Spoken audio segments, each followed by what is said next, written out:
Now let's add our new backend API to our front end running on Angular. Clone the project locally and then run yarn. During this time, the Open API specifications defined in your project will automatically be pulled in and client libraries will be generated in Angular.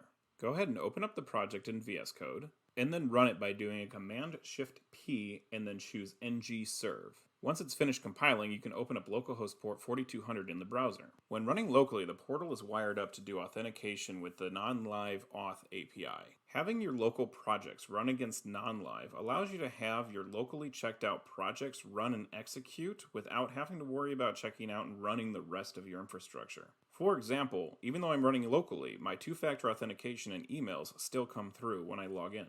Let's go ahead and add a placeholder where the message from the backend will be displayed. Since this is the first time we're using the cool API in our Angular, we must first add the module to our project. However, one of the benefits of Scaffoldly is that at build time, the modules and client libraries were automatically generated. Next, let's inject the service into home component. You'll see in the autocomplete in VS Code that your new get message endpoint is automatically already there. Use the rxjs subscribe method to assign it to a variable, and then update the HTML to show the value of that variable. Head back to your browser and now you can see that the value is displayed from the backend. You can also open up developer tools and see the backend request being made. And just like that, you've added a new request to your new backend API.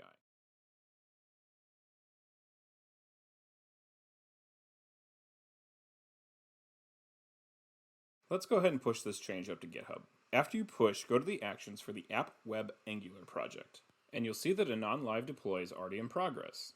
Deployments for Angular projects are relatively simple. During the build process, it will automatically pull in all of the Open API specifications from your backend APIs in your project and generate client libraries in Angular. Then a standard ng build is executed. This bucket was also created to have a CloudFront CDN in front of it. And the project is pre-configured to push to an Amazon S3 bucket which contains all the distribution files that were just built by Angular. Once the deploy finishes, open up the app on non-live, log in, and now you can see the front end make the backend call to the new endpoint in non-live.